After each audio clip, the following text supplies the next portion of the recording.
Pawan Kalyan garu Janasena party గురించి మీ అభిప్రాయం ఏంటి? తెలంగాణలో కూడా ఉంది కదా ఆ పార్టీ. తెలంగాణలో అంత పెద్దగా ఎస్టాబ్లిష్ కాలేదు కదా, ఆంధ్రాలో 100% ఉంది.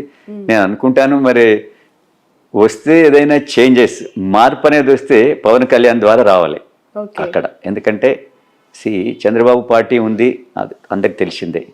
పవన్ కళ్యాణ్ యాడ్ అయినప్పుడు ఏదైనా వస్తే మార్పు రావాలని అనుకుంటున్నాను. వస్తే ఇప్పుడు మార్పు రావాలా? మీ మెసేజ్ ఏంటి అంటే ఖచ్చితంగా ఏదో ఒక నియోజకవర్గం నుంచి ఎంపీగా బరిలో దిగుతారు అనేది మాకు అర్థమవుతోంది. మీ సర్వీసెస్ ఏ విధంగా ఉండబోతున్నాయి, ఏం మెసేజ్ ఇవ్వాలనుకుంటున్నారు? నా సర్వీసెస్ చూడండి, ఈరోజు హైదరాబాద్ మెగా సిటీ అయింది, దాదాపు 1 crore అబవ్ పాపులేషన్ ఉంది.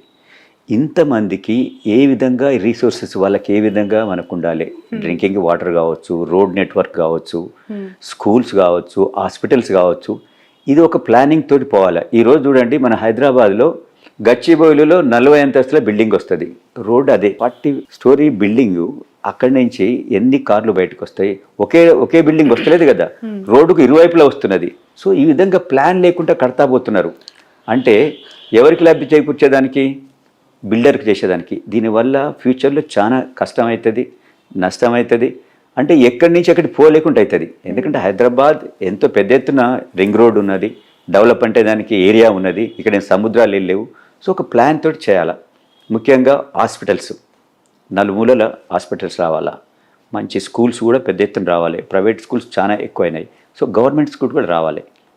ఇప్పుడు ఈ ప్రభుత్వం అనుకుంటుంది కొన్ని పబ్లిక్ స్కూల్లా కొన్ని తీసుకొస్తా అని చెప్పి అంటుంది. అలాంటి స్కూల్స్ తీసుకురావాలి. అట్లీస్ట్ ఒక కాన్స్టిట్యున్సీకి ఒక 2 స్కూల్స్ ఆ విధంగా తీసుకొస్తే మిడిల్ క్లాస్, ఇప్పుడు మనం హైదరాబాద్ పబ్లిక్ స్కూల్ ఉంది, ఎంత మంచి స్కూల్ చెప్పండి ఒకప్పుడు. సో అది అందరూ అఫోర్డ్ చేసే స్కూలు, ఆ విధంగా స్కూల్స్ ఉండాలి.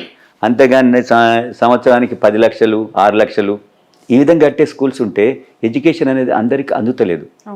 ముఖ్యంగా గవర్నమెంట్, నేను రేపు ఎలక్ట్ అయినాక నా ఫోకస్ ఎక్కడ ఉంటుందంటే మెయిన్ ఎడ్యుకేషన్, హెల్త్. ఈ రెండు ఉంటే ఏ కుటుంబం, ఏ ఇండివిజువల్ అయినా కూడా తనంతటి తను ఎదిగేదానికి ఆస్కారం ఉంది. ఈ రెండు లేనప్పుడు ఇక ప్రభుత్వాలు ఎన్ని చేసినా కూడా ఏది కూడా డెవలప్మెంట్ కోసం ముందుకు పోయేదానికి సొసైటీ అంత పెద్ద ఎత్తున పోదు, అంత వేగంగా పోదని నేను భావిస్తాను. ఓకే, ఫైనల్లీ 2 questions మీకు. ఫస్ట్ క్వశ్చన్ ఈజ్, సమీపంగా ఎప్పుడైనా ఇన్ ఫ్యూచర్ అనిపిస్తుందా కళలో అయినా లేదంటే రియాలిటీ అయితే బాగుండు అని, అల్లు అర్జున్ గారు ఏమైనా పొలిటికల్ ఎంట్రీ? అర్జున్ గారు ఇప్పుడు ఈజ్ యంగ్స్టర్. ఇప్పుడు అల్లు అర్జున్ రాజకీయాల్లో ఉందా అని అనుకునే వాళ్ళకి ఆయన కెరియర్ చాలా పెద్ద ఎత్తున ఉన్నది. ఇప్పుడు నేషనల్ యాక్టర్ అయిపోయిండు, రేపు ఇంటర్నేషనల్ యాక్టర్ కావాలి. అదంతా మేము కోరుకుంటున్నాం. ఫస్ట్ మాకేముంది, ఆయన యాజ్ ఎ యాక్టర్గా ఈ should establish internationally. Next target అదేనా? 100% అది కావాలి. అదే మా ఒక ఇష్టం. సో చెప్పారా హాలీవుడ్ ఆఫర్స్ ఖచ్చితంగా చేయబోతున్నాను అని? వస్తాయని నేను అనుకుంటున్నాను. ఆయన చెప్పకుండా డెఫినెట్ తనకున్న ఇప్పుడు పేరు, తనకున్న ఈ స్కిల్స్ తోటి డెఫినెట్ ఇప్పుడు మీరు చూస్తూ ఉన్నారు కదా, క్రికెటర్స్ కూడా, టాప్ క్రికెటర్స్ కూడా అర్జున్ సినిమా పాటలు ఇవన్నీ మిమిక్రీ ద్వారా చేస్తా ఉన్నారంటే definite he will become international star. One more question, Pawan Kalyan garu Janasena పార్టీని ఇక్కడ బలోపేతం చేయమని ఏమైనా చర్చించారా వాళ్ళతో? మీరు సజెషన్ కానీ మీ ద్వారా డిస్కషన్స్ కానీ? అంటే పవన్ కళ్యాణ్ గారు నాతోటి అది ఎందుకు చర్చించలేకపోవచ్చు అనుకుంటున్నా అంటే, నేను ఆల్రెడీ ఒక పార్టీలో ఉన్నా. సో ఒక పార్టీలో ఉన్నప్పుడు పవన్ కళ్యాణ్ కూడా కొద్దిగా ఎథిక్స్ తోటి నడిచే మంచి. ఆయన ఒక పార్టీలో ఉన్న చంద్రశేఖర్ రెడ్డిని ఈ పార్టీకి రాని అడిగేటోడు కాడు. మనకి ఇష్టం ఉంటే పోతే అప్పుడు ఏమైనా చేస్తాడేమో కానీ, కాబట్టి ఆ విషయం నిజంగా మా మధ్యన ఎప్పుడు రాలేదు. Okay, right. సో పుష్ప 2కి అందరూ వెయిట్ చేస్తూ ఉన్నారు. మీ ఒపీనియన్ ఏంటి? పుష్ప వెయిటింగ్ ఏ విధంగా ఉంది మీ ఫ్యామిలీలో? మీకు మీరు అన్నదే నేను ఆ డైరెక్టర్ కూడా అడిగాను. నేను నాకు ఈ మధ్యనే ఎక్కడో కలిసిండు, చిరంజీవి గారి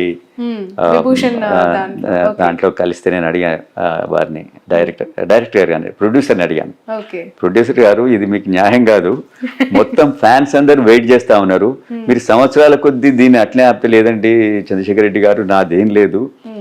డైరెక్టర్ అండ్ యాక్టర్ ఇద్దరు కూడా వాళ్ళు అసలు ఆ సినిమా ప్రతి దాన్ని కూడా ప్రతి సీన్ కూడా వాళ్ళంత పర్టికులర్ చేస్తా ఉన్నారు. సో దానివల్ల లేట్ అవుతుంది తప్ప నా తరఫుకి వెళ్ళి నేను లేట్ చేస్తలేని చెప్పాడు. డెఫినెట్ డేట్ కూడా ఇచ్చారు కదా, August 15th అని. డెఫినెట్ August 15th అని రాబోతుంది, అందరినీ ఆలోచించబోతుంది. సో ప్రతి సినిమా రిలీజ్ అయిన ప్రతి సినిమా ఫ్యామిలీతో చూస్తారా? చూస్తాం, ఫ్యామిలీతో చూస్తాం, అర్జున్ తోటి కలిసి చూస్తాము. అవునా? అంటే డైరెక్ట్ సినిమాలను చూస్తాడు కదా, సుదర్శన్ థియేటర్ లో ఎక్కువ చూస్తా ఉంటారు. చాలా మంది హీరోస్ కి రిలీజ్ అయిన సినిమా ఫ్యాన్స్ తో చూడాలి, అట్లా ఫ్యామిలీని తీసుకెళ్లాలని ఉంటుంది, అది ఒక కోరిక. సో ఈ పుష్ప కూడా మీరు ఫ్యామిలీతో? మేము పుష్ప 1 చూసినాము. నాకు అప్పుడు అసలు సినిమా చూస్తుంటే ఒక హాఫ్ అన్ అవర్ దాకా సినిమా ఏం జరుగుతుందో నాకు అర్థం కాలే. మొత్తం ఫ్యాన్స్ అల్లరి చేస్తున్నారు. అప్పుడు నేను ఇది సినిమా ఎట్లా చూడాలి అని అంటే అర్జున్ అన్నాడు, మామ ఇట్లే ఉంటది, ఫస్ట్ డే ఉంటే ఇదే విధంగా ఉంటుంది అన్నాడు. తర్వాత నేను మళ్ళీ నెక్స్ట్ పోయి తర్వాత చూశాను నేను మళ్ళీ క్లియర్ గా వేరే దాంట్లోకి పోయి. అంటే ఫ్యాన్స్ ఆ రోజు ఫస్ట్ 2 days అట్లా ఫ్యాన్స్ అందరూ ఆ ఏరియా మొత్తం నిండుకొని ఉన్నారు అనమాట. ఏ థియేటర్ దగ్గరనే అట్లే ఉన్నారు వాళ్ళు. సో తర్వాత ఒక 15 days 20 days తర్వాత ఏం పోయినట్టుందండి. రైట్. అల్లు అర్జున్ గారి ఫ్యాన్స్ ఆటోమేటికల్లీ మీకు కూడా పొలిటికల్ లో సపోర్ట్ చేస్తున్నారు అయితే. మీరు నిన్ననే వాళ్ళు వచ్చిండ్రు, సార్ మేము ఆ సిటీలో, నేను ఎక్కడో ఏరియా చెప్పిండు, నేను ఉప్పల్ ఏరియాలో సార్ అల్లు అర్జున్ ఫ్యాన్స్ అసోసియేషన్కి నేను అధ్యక్షుడిని అని వచ్చాడు. ఓకే బాయ్, థ్యాంక్ యూ అని చెప్పి ఆ విధంగా వస్తూ ఉంటారు. నేను ఎక్కడ వెళ్ళినా కూడా అంటే తెలిసి ఉంటే నేను వచ్చినా అని వాళ్ళకు అందరికి తెలియదు కదా, తెలిసినప్పుడు చాలా మంది కలుస్తూ ఉంటారు.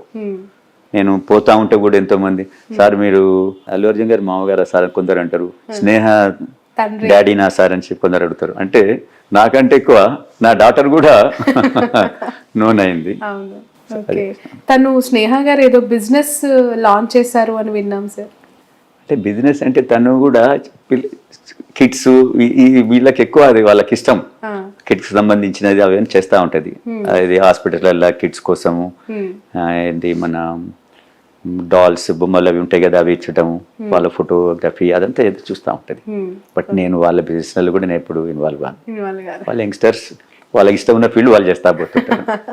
Right. Thank you so much Chandrasekhar Reddy garu, మీ వాల్యుబుల్ టైం యాక్చువల్లీ చాలా బిజీగా ఉన్న మా కోసం కేటాయించినందుకు.